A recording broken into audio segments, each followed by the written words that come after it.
ప్రతి అక్షరం ప్రజల పక్షం. HR9 న్యూస్ టీవీకి స్వాగతం, సుస్వాగతం.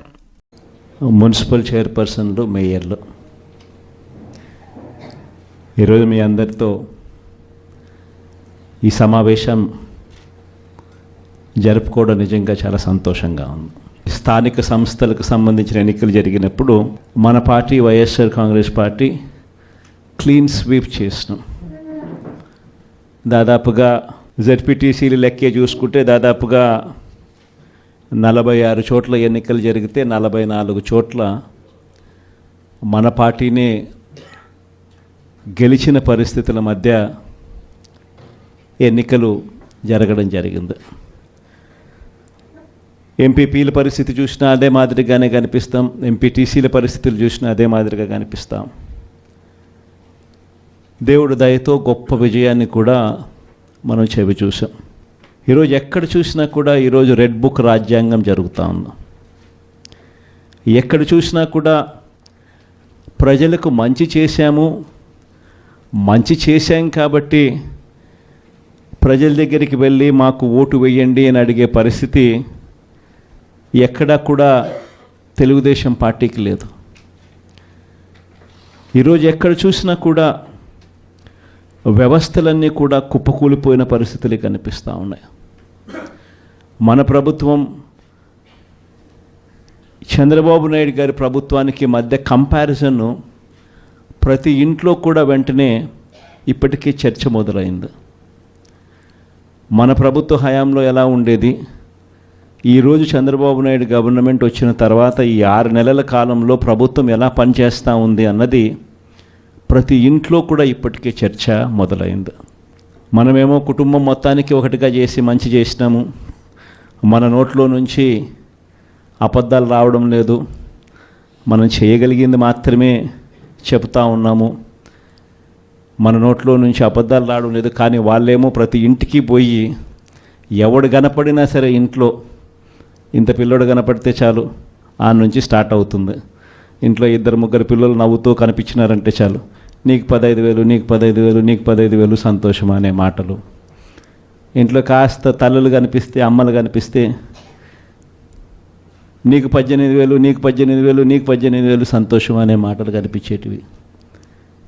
కాస్త పెద్ద వయసులో ఉన్న ఆ ఇంట్లో ఉన్న ఆ తల్లుల అమ్మలు కానీ ఆ తల్లుల అత్తలు కానీ కనిపిస్తే 50 ఏళ్ళు దాటిన ఆ అమ్మలు కనిపిస్తే వాళ్లకు నీకు 48,000, నీకు 48,000, నీకు 45,000 అని చెప్పేవాళ్ళు. ఆ ఇంట్లో నుంచి ఉద్యోగం ఎత్తుకే వయసులో ఉన్న పిల్లోడు ఎవడన్నా కనిపిస్తే, ఒక 20 ఏళ్ళ పిల్లోడు ఎవడన్నా కనిపిస్తే నీకు 36,000, నీకు 36,000, నీకు 36,000 అని చెప్పి. ఆ ఇంట్లో నుంచి రైతు బయటకు వస్తే నీకు 20,000, నీకు 20,000, నీకు 20,000 అని చెప్పే పరిస్థితి. నిజంగా ప్రతి ఇంటికి వెళ్ళి ఈ మాదిరిగా ప్రతి ఇంట్లో ఉన్న ప్రతి ఒక్కరిని చూసి ఏ ఒక్కరూ మిస్ కాకుండా ఇవన్నీ జరగబోతున్నాయి చంద్రబాబు నాయుడు ముఖ్యమంత్రి అయిన వెంటనే అని చెప్పి ప్రలోభాలు పెట్టిన నేపథ్యం ప్రస్ఫుటంగా కనిపిస్తూ ఉన్న పరిస్థితిలో కూడా నా దగ్గరికి వచ్చి చాలామంది కూడా చెప్పినారు, అన్న తెలుగుదేశం పార్టీ వాళ్ళు ఈ మాదిరిగా క్యాంపెయిన్ చేస్తూ ఉన్నారు, ఈ మాదిరిగా ప్రతి ఇంట్లో ఉన్న ప్రతి ఒక్కరిని కూడా చెడగొట్టే కార్యక్రమం చేస్తున్నారు, సాధ్యం కాని హామీలు అని చెప్పి సాధ్యం కావని తెలిసినా కూడా ఇస్తూ ఉన్నారు, మనం గమ్ముగా ఉంటే ఎలా అన్నా అని చెప్పి నా దగ్గరికి వచ్చి కూడా అడిగారు. కానీ అబద్ధాలు ఆడడం మన చేత కాదు. నాని ఎప్పుడప్పుడు అంటాడు, నాకున్న సమస్య లేదంటే అన్న నీతో ఒక సమస్య ఉంది అని అంటాడు. ఏం సమస్య లేదంటే అతి నిజాయితీతనం, అతి మంచితనం, ఈ రెండు మనకున్న సమస్యలు అని చెప్పి. కానీ ఈ అతి నిజాయితీతనం, అతి మంచితనమే రేపొద్దున మళ్ళీ మనల్ని అధికారంలోకి తీసుకొచ్చేటివి కూడా ఇవే. ఎందుకనంటే జగన్ ఇవన్నీ చేయగలిగాడు కదా, చంద్రబాబు నాయుడు దీనికన్నా ఓ 2-3 ఇంతలు ఎక్కువ చెప్తున్నాడు అంతే కదా, అందులో చంద్రబాబు నాయుడు మోడీతో కలిసి వస్తున్నాడు కదా, ఏమో చేయగలుగుతాడేమోలే అన్న ఒక చిన్న ఆశకు తావు బహుశా మన పాలనలో మనం ఇంత బటన్లు చక్కగా నొక్కాం కాబట్టి బహుశా ఆశ కూడా ప్రజలకు కలిగింది. 6 నెలలు తిరక్క మునిపి ఈరోజు పరిస్థితి ఏమిటి అని అంటే, ప్రతి ఇంట్లో చర్చ ఏమిటి అని అంటే, జగన్ కనీసం పలావన్నా పెట్టేవాడు, చంద్రబాబు నాయుడు బిర్యానీ పెడతానన్నాడు. ఇప్పుడు తీరా చూస్తే పలావు పోయింది, బిర్యానీ కూడా పోయింది, పూర్తిగా ఏమీ లేకుండా పోయింది అనే పరిస్థితి ఈరోజు ప్రతి ఇంట్లో కూడా చర్చనీయాంశమే జరిగింది. ఒకవైపున చర్చ, పథకాల మీద ఈ మాదిరిగా చర్చ అనేది ఒకవైపున ఉంటే, మరోవైపున సిస్టమేటిక్గా ప్రతి వ్యవస్థ కూడా కొలాప్స్ అవుతూ ఉంది. ఈరోజు ఫీజుల కోసం పిల్లలు కాలేజీలకు వెళ్ళలేని పరిస్థితిలో ఉన్నారు. డిసెంబర్ వచ్చేసరికి మామూలుగా జనవరి నుంచి ఫీజులు పెండింగ్. మన హయాంలో ప్రతి క్వార్టర్, ప్రతి 3 నెలలు అయిపోయిన వెంటనే, ప్రతి త్రైమాసికం అయిపోయిన వెంటనే 1 నెల ఇన్స్పెక్షన్కు తావిచ్చి మరుసటి నెల ఇచ్చే పరిస్థితి.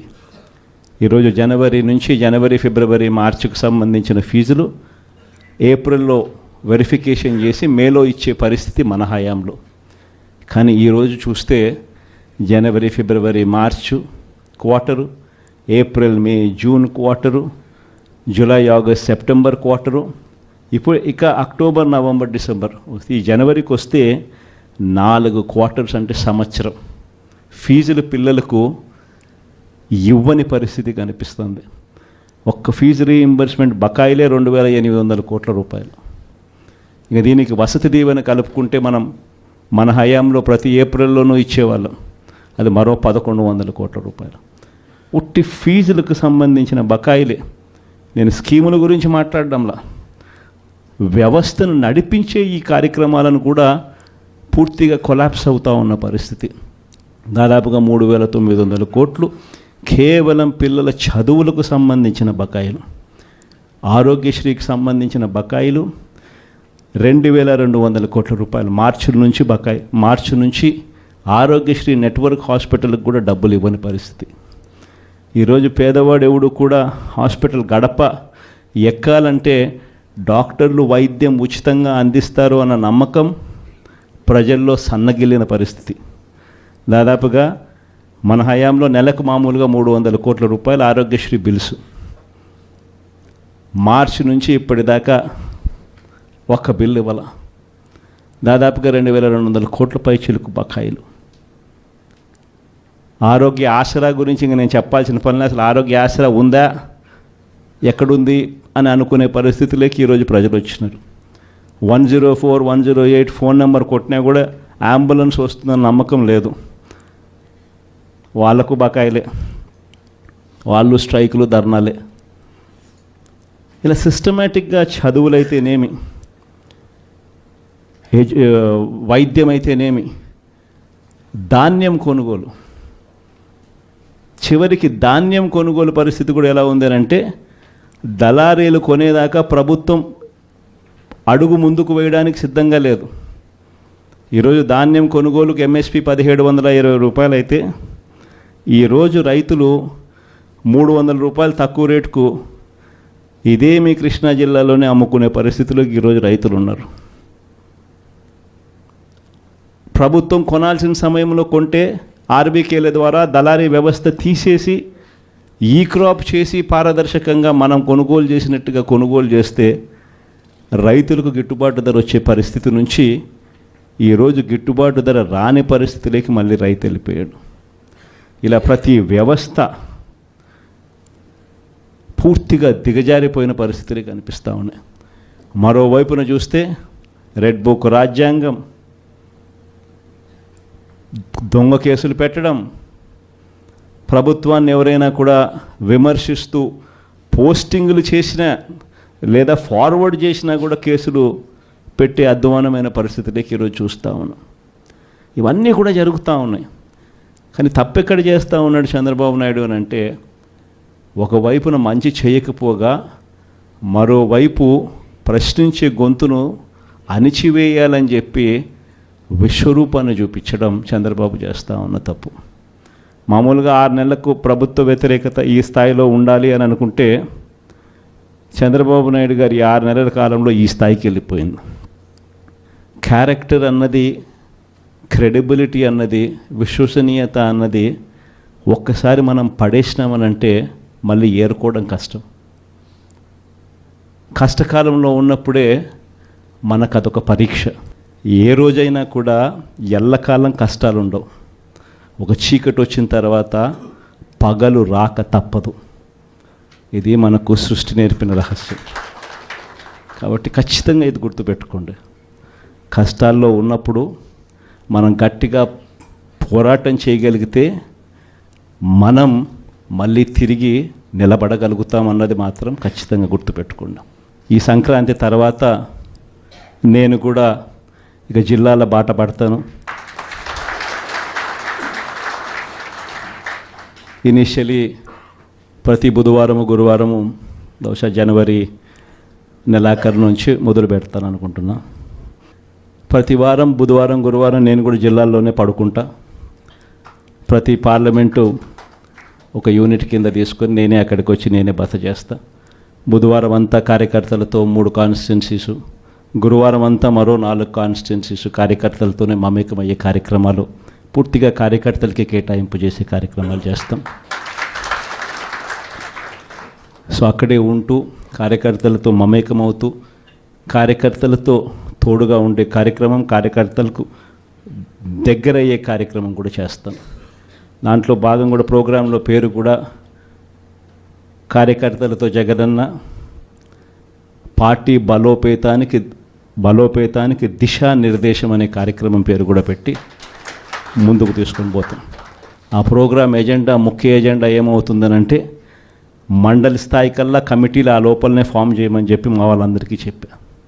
జిల్లా అధ్యక్షులకి, సెల్స్కి సంబంధించిన అధ్యక్షులను, పార్టీ పటిష్టత కోసం వీళ్ళన్నీ కూడా ఇప్పుడే కమిటీస్ అన్నీ కూడా ఫామ్ అవుతూ ఉన్నాయి. వీళ్ళందరికీ ఇచ్చిన ఆదేశాలు ఏమిటంటే మండలి స్థాయి కల్లా, నా ప్రోగ్రాం స్టార్ట్ అయ్యే టయానికల్లా మండలి స్థాయి కల్లా పూర్తిగా అన్ని కమిటీస్ ఫామ్ చేసేయండి అని చెప్పిన. అంటే జిల్లా స్థాయి, నియోజకవర్గం స్థాయి, మండలి స్థాయి.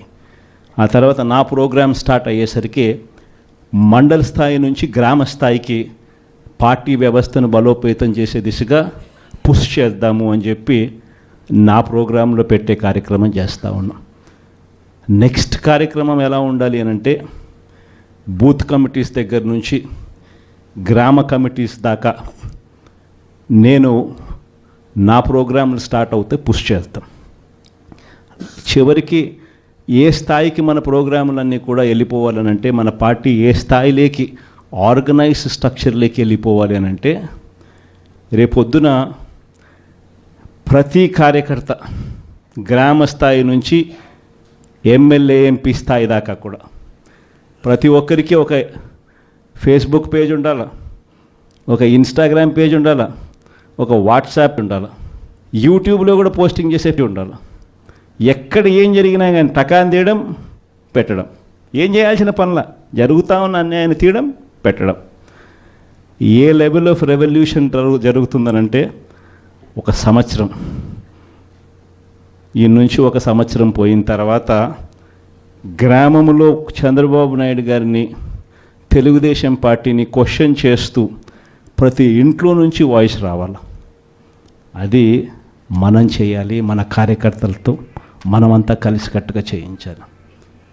ఏమైంది మా సూపర్ 6లు, ఏమైంది మా సూపర్ 7లు, ఏమైంది మాకు చెప్పిన మాటలు అన్న దగ్గర నుంచి ప్రశ్నల వర్షం మొదలవుతే, ఏమైంది మా స్కూలు, ఏమైంది మా హాస్పిటలు, ఏమైంది మా పంటల కొనుగోలు పరిస్థితి, ఏమైంది మా ఆర్బీకే కాడికి ప్రతి ప్రశ్న ప్రతి గ్రామం నుంచి కూడా లేయాలి. ఇవన్నీ కూడా రాబోయే రోజుల్లో అడుగులు వేగంగా వేస్తూ ముందుకు పడాలి. ఇది జరగాలి అని అంటే క్రియాశీలకంగా మండల స్థాయిలో ఆ పాత్ర, మున్సిపాలిటీ స్థాయిలోనూ, మండల స్థాయిలోనూ, మున్సిపాలిటీ వార్డ్ స్థాయిలోనూ మీరు చేయబోయేది చాలా చాలా క్రిటికల్ రోల్ అవుతుంది. లాస్ట్ టైం మనకు 151 ఎమ్మెల్యేలు మనకు వచ్చినాయి. ఈసారి 151 కాదు, తెలుగుదేశం పార్టీని ఈసారి సింగిల్ డిజిట్లకే కన్ఫైన్ చేసే పరిస్థితిలోకి తీసుకొని రావాలి. ఖచ్చితంగా దేవుడు మనతో ఈ పని చేయిస్తాడన్న నమ్మకం నాకుంది. ఎందుకంటే మంచి చేసిన మనకే ఈ పరిస్థితి ఉన్నప్పుడు ఏ మంచి చేయకుండా కేవలం అబద్ధాలు మోసాలు చెప్పినప్పుడు ఆ మోసం అన్నది, ఆ అబద్ధం అన్నది కోపం కింద మారక తప్పదు. ఆ కోపం రెట్టింపు అవుతుంది. ఆ కోపం ఒకవైపున రెట్టింపు అవుతుంది, ఒకవైపున మన మీద ప్రేమ అభిమానాలు అంతే స్థాయిలో రెట్టింపు అవుతాయి ఇటువైపున. కాబట్టి ఖచ్చితంగా ఆ రోజు కూడా ఖచ్చితంగా మనం అంతా కూడా ఖచ్చితంగా చూస్తామని కూడా ఖచ్చితంగా దేవుని మీద నమ్మకంతో నేను చెప్తా ఉన్నా. ఇవన్నీ మీతో పంచుకున్నందుకు చాలా సంతోషంగా ఉంది. కృష్ణా ఉమ్మడి జిల్లాకు సంబంధించి ఎంపీపీలు, జెడ్పీటీసీలు, మున్సిపల్ చైర్పర్సన్లు, మేయర్లు, ఈరోజు మీ అందరితో ఈ సమావేశం జరుపుకోవడం నిజంగా చాలా సంతోషంగా ఉంది.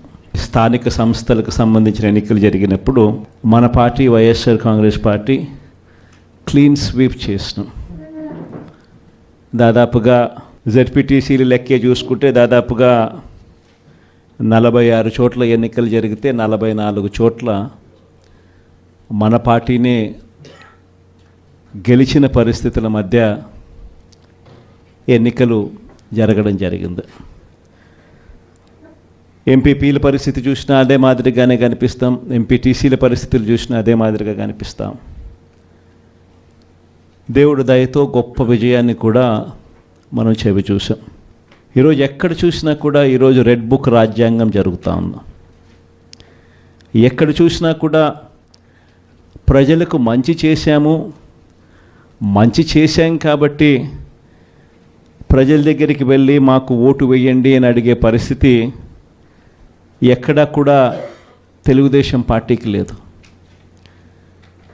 ఈరోజు ఎక్కడ చూసినా కూడా వ్యవస్థలన్నీ కూడా కుప్పకూలిపోయిన పరిస్థితులు కనిపిస్తూ ఉన్నాయి. మన ప్రభుత్వం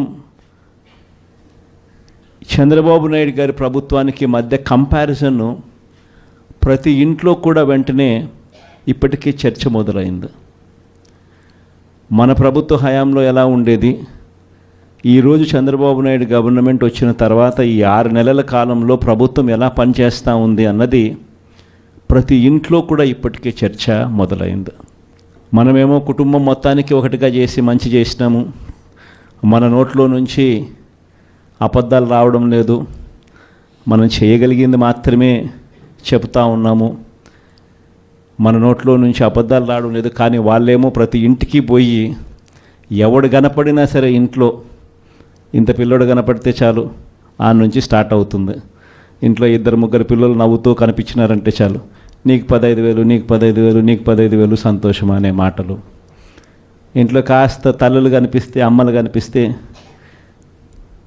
నీకు 18,000, నీకు 18,000, నీకు 18,000 సంతోషం అనే మాటలు కనిపించేటివి. కాస్త పెద్ద వయసులో ఉన్న ఆ ఇంట్లో ఉన్న ఆ తల్లుల అమ్మలు కానీ ఆ తల్లుల అత్తలు కానీ కనిపిస్తే, 50 ఏళ్ళు దాటిన ఆ అమ్మలు కనిపిస్తే వాళ్లకు నీకు 48,000, నీకు 48,000, నీకు 45,000 అని చెప్పేవాళ్ళు. ఆ ఇంట్లో నుంచి ఉద్యోగం ఎత్తుకే వయసులో ఉన్న పిల్లోడు ఎవడన్నా కనిపిస్తే, ఒక 20 ఏళ్ళ పిల్లోడు ఎవడన్నా కనిపిస్తే నీకు 36,000, నీకు 36,000, నీకు 36,000 అని చెప్పి, ఆ ఇంట్లో నుంచి రైతు బయటకు వస్తే నీకు 20,000, నీకు 20,000, నీకు 20,000 అని చెప్పే పరిస్థితి. నిజంగా ప్రతి ఇంటికి వెళ్ళి ఈ మాదిరిగా ప్రతి ఇంట్లో ఉన్న ప్రతి ఒక్కరిని చూసి ఏ ఒక్కరూ మిస్ కాకుండా ఇవన్నీ జరగబోతున్నాయి చంద్రబాబు నాయుడు ముఖ్యమంత్రి అయిన వెంటనే అని చెప్పి ప్రలోభాలు పెట్టిన నేపథ్యం ప్రస్ఫుటంగా కనిపిస్తూ ఉన్న పరిస్థితిలో కూడా నా దగ్గరికి వచ్చి చాలామంది కూడా చెప్పినారు, అన్న తెలుగుదేశం పార్టీ వాళ్ళు ఈ మాదిరిగా క్యాంపెయిన్ చేస్తూ ఉన్నారు, ఈ మాదిరిగా ప్రతి ఇంట్లో ఉన్న ప్రతి ఒక్కరిని కూడా చెడగొట్టే కార్యక్రమం చేస్తున్నారు, సాధ్యం కాని హామీలు అని చెప్పి సాధ్యం కావని తెలిసినా కూడా ఇస్తూ ఉన్నారు, మనం గమ్ముగా ఉంటే ఎలా అన్నా అని చెప్పి నా దగ్గరికి వచ్చి కూడా అడిగారు. కానీ అబద్ధాలు ఆడడం మన చేత కాదు. నాని ఎప్పుడప్పుడు అంటాడు, నాకున్న సమస్య లేదంటే, అన్న నీతో ఒక సమస్య ఉంది అని అంటాడు. ఏం సమస్య లేదంటే, అతి నిజాయితీతనం, అతి మంచితనం, ఈ రెండు మనకున్న సమస్యలు అని చెప్పి. కానీ ఈ అతి నిజాయితీతనం, అతి మంచితనమే రేపొద్దున మళ్ళీ మనల్ని అధికారంలోకి తీసుకొచ్చేటివి కూడా ఇవే. ఎందుకనంటే జగన్ ఇవన్నీ చేయగలిగాడు కదా, చంద్రబాబు నాయుడు దీనికన్నా ఓ 2-3 ఇంతలు ఎక్కువ చెప్తున్నాడు అంతే కదా. అందులో చంద్రబాబు నాయుడు మోడీతో కలిసి వస్తున్నాడు కదా, ఏమో చేయగలుగుతాడేమోలే అన్న ఒక చిన్న ఆశకు తావు బహుశా మన పాలనలో మనం ఇంత బటన్లు చక్కగా నొక్కాం కాబట్టి బహుశా ఆశ కూడా ప్రజలకు కలిగింది. 6 నెలలు తిరక్క మునిపి ఈరోజు పరిస్థితి ఏమిటి అనంటే, ప్రతి ఇంట్లో చర్చ ఏమిటి అనంటే, జగన్ కనీసం పలావన్నా పెట్టేవాడు, చంద్రబాబు నాయుడు బిర్యానీ పెడతానన్నాడు. ఇప్పుడు తీరా చూస్తే పలావు పోయింది, బిర్యానీ కూడా పోయింది, పూర్తిగా ఏమీ లేకుండా పోయింది అనే పరిస్థితి ఈరోజు ప్రతి ఇంట్లో కూడా చర్చనీయాంశమే జరిగింది. ఒకవైపున చర్చ, పథకాల మీద ఈ మాదిరిగా చర్చ అనేది ఒకవైపున ఉంటే, మరోవైపున సిస్టమేటిక్గా ప్రతి వ్యవస్థ కూడా కొలాప్స్ అవుతూ ఉంది. ఈరోజు ఫీజుల కోసం పిల్లలు కాలేజీలకు వెళ్ళలేని పరిస్థితిలో ఉన్నారు. డిసెంబర్ వచ్చేసరికి మామూలుగా జనవరి నుంచి ఫీజులు పెండింగ్.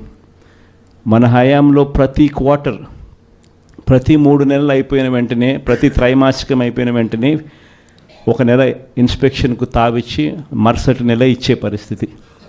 ఈరోజు జనవరి నుంచి ఫిబ్రవరి, మార్చికి సంబంధించిన ఫీజులు ఏప్రిల్లో వెరిఫికేషన్ చేసి మేలో ఇచ్చే పరిస్థితి మన హయాంలో. కానీ ఈరోజు చూస్తే జనవరి, ఫిబ్రవరి, March quarter, April, May, June quarter, July, August, September quarter, ఇప్పుడు ఇక అక్టోబర్, నవంబర్, డిసెంబర్. ఈ జనవరికి వస్తే 4 క్వార్టర్స్ అంటే సంవత్సరం ఫీజులు పిల్లలకు ఇవ్వని పరిస్థితి కనిపిస్తుంది. ఒక్క ఫీజు రీయింబర్స్మెంట్ బకాయిలే 2,800 కోట్ల రూపాయలు. ఇక దీనికి వసతి దీవెన కలుపుకుంటే మన హయాంలో ప్రతి ఏప్రిల్లోనూ ఇచ్చేవాళ్ళం, అది మరో 1,100 కోట్ల రూపాయలు. ఉట్టి ఫీజులకు సంబంధించిన బకాయిలే. నేను స్కీముల గురించి మాట్లాడడంలా, వ్యవస్థను నడిపించే ఈ కార్యక్రమాలను కూడా పూర్తిగా కొలాప్స్ అవుతూ ఉన్న పరిస్థితి. దాదాపుగా 3,900 కోట్లు కేవలం పిల్లల చదువులకు సంబంధించిన బకాయిలు. ఆరోగ్యశ్రీకి సంబంధించిన బకాయిలు 2,200 కోట్ల రూపాయలు మార్చి నుంచి ఆరోగ్యశ్రీ నెట్వర్క్ హాస్పిటల్కి కూడా డబ్బులు ఇవ్వని పరిస్థితి. ఈరోజు పేదవాడు ఎవడు కూడా హాస్పిటల్ గడప ఎక్కాలంటే డాక్టర్లు వైద్యం ఉచితంగా అందిస్తారు అన్న నమ్మకం ప్రజల్లో సన్నగిల్లిన పరిస్థితి. దాదాపుగా మన హయాంలో నెలకు మామూలుగా 300 కోట్ల రూపాయలు ఆరోగ్యశ్రీ బిల్స్. మార్చి నుంచి ఇప్పటిదాకా ఒక్క బిల్లు ఇవ్వాల. దాదాపుగా 2,200 కోట్ల పైచిలకు బకాయిలు. ఆరోగ్య ఆసరా గురించి ఇంక నేను చెప్పాల్సిన పని, అసలు ఆరోగ్య ఆసరా ఉందా, ఎక్కడుంది అని అనుకునే పరిస్థితిలోకి ఈరోజు ప్రజలు వచ్చినారు. 104, 108 ఫోన్ నెంబర్ కొట్టినా కూడా అంబులెన్స్ వస్తుందన్న నమ్మకం లేదు. వాళ్లకు బకాయిలే, వాళ్ళు స్ట్రైకులు, ధర్నాలే. ఇలా సిస్టమేటిక్గా చదువులైతేనేమి, వైద్యం అయితేనేమి, ధాన్యం కొనుగోలు, చివరికి ధాన్యం కొనుగోలు పరిస్థితి కూడా ఎలా ఉంది అంటే, దళారీలు కొనేదాకా ప్రభుత్వం అడుగు ముందుకు వేయడానికి సిద్ధంగా లేదు. ఈరోజు ధాన్యం కొనుగోలుకు ఎంఎస్పి 1,720 రూపాయలు అయితే, ఈరోజు రైతులు 300 రూపాయలు తక్కువ రేటుకు ఇదే మీ కృష్ణా జిల్లాలోనే అమ్ముకునే పరిస్థితిలో ఈరోజు రైతులు ఉన్నారు. ప్రభుత్వం కొనాల్సిన సమయంలో కొంటే ఆర్బీకేల ద్వారా దళారీ వ్యవస్థ తీసేసి ఈ క్రాప్ చేసి పారదర్శకంగా మనం కొనుగోలు చేసినట్టుగా కొనుగోలు చేస్తే రైతులకు గిట్టుబాటు ధర వచ్చే పరిస్థితి నుంచి ఈరోజు గిట్టుబాటు ధర రాని పరిస్థితిలోకి మళ్ళీ రైతు వెళ్ళిపోయాడు. ఇలా ప్రతి వ్యవస్థ పూర్తిగా దిగజారిపోయిన పరిస్థితులు కనిపిస్తూ ఉన్నాయి. మరోవైపున చూస్తే రెడ్ బుక్ రాజ్యాంగం, దొంగ కేసులు పెట్టడం, ప్రభుత్వాన్ని ఎవరైనా కూడా విమర్శిస్తూ పోస్టింగులు చేసినా లేదా ఫార్వర్డ్ చేసినా కూడా కేసులు పెట్టే అధ్వానమైన పరిస్థితులకి ఈరోజు చూస్తూ ఉన్నాం. ఇవన్నీ కూడా జరుగుతూ ఉన్నాయి. కానీ తప్పెక్కడ చేస్తూ ఉన్నాడు చంద్రబాబు నాయుడు అని అంటే, ఒకవైపున మంచి చేయకపోగా మరోవైపు ప్రశ్నించే గొంతును అణిచివేయాలని చెప్పి విశ్వరూపాన్ని చూపించడం చంద్రబాబు చేస్తూ ఉన్న తప్పు. మామూలుగా 6 నెలలకు ప్రభుత్వ వ్యతిరేకత ఈ స్థాయిలో ఉండాలి అని అనుకుంటే చంద్రబాబు నాయుడు గారి 6 నెలల కాలంలో ఈ స్థాయికి వెళ్ళిపోయింది. క్యారెక్టర్ అన్నది, క్రెడిబిలిటీ అన్నది, విశ్వసనీయత అన్నది ఒక్కసారి మనం పడేసినామనంటే మళ్ళీ ఏరుకోవడం కష్టం. కష్టకాలంలో ఉన్నప్పుడే మనకు అదొక పరీక్ష. ఏ రోజైనా కూడా ఎల్లకాలం కష్టాలు ఉండవు. ఒక చీకటి వచ్చిన తర్వాత పగలు రాక తప్పదు. ఇది మనకు సృష్టి నేర్పిన రహస్యం. కాబట్టి ఖచ్చితంగా ఇది గుర్తుపెట్టుకోండి. కష్టాల్లో ఉన్నప్పుడు మనం గట్టిగా పోరాటం చేయగలిగితే మనం మళ్ళీ తిరిగి నిలబడగలుగుతామన్నది మాత్రం ఖచ్చితంగా గుర్తుపెట్టుకోండి. ఈ సంక్రాంతి తర్వాత నేను కూడా ఇక జిల్లాల బాట పడతాను. ఇనిషియలీ ప్రతి బుధవారము గురువారము బహుశా జనవరి నెలాఖరు నుంచి మొదలు పెడతాను అనుకుంటున్నా.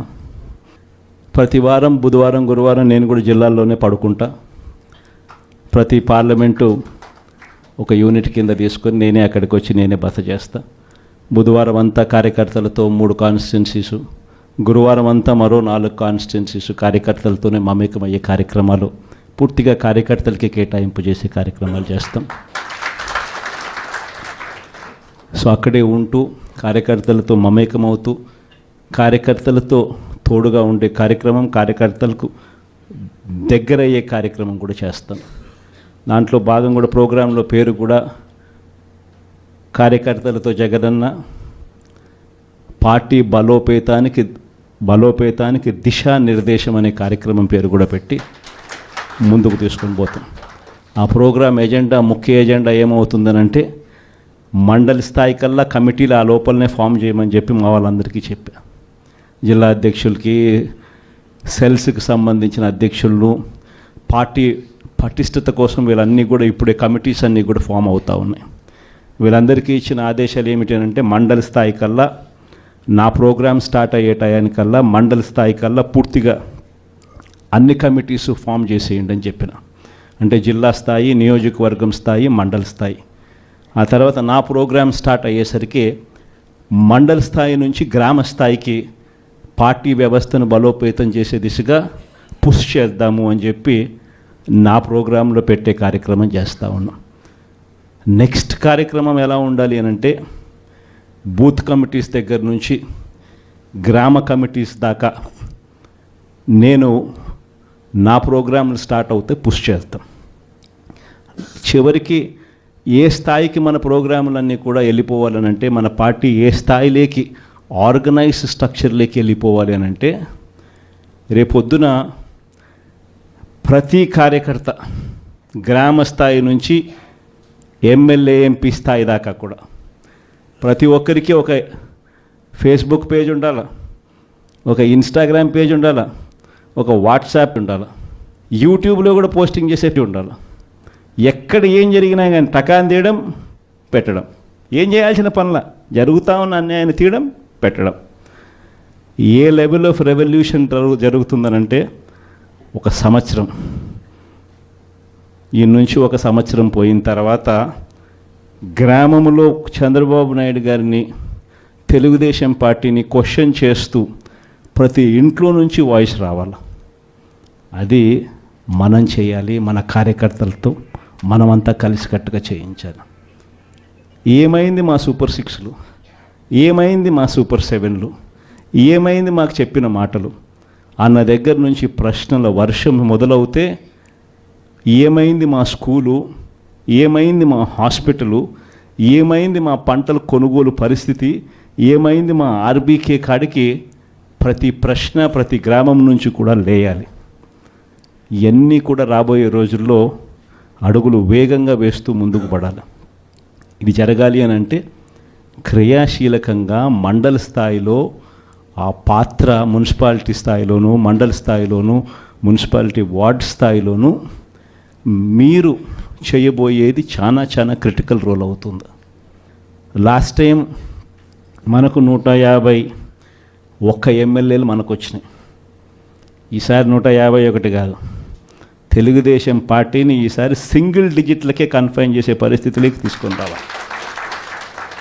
ఖచ్చితంగా దేవుడు మనతో ఈ పని చేయిస్తాడన్న నమ్మకం నాకుంది.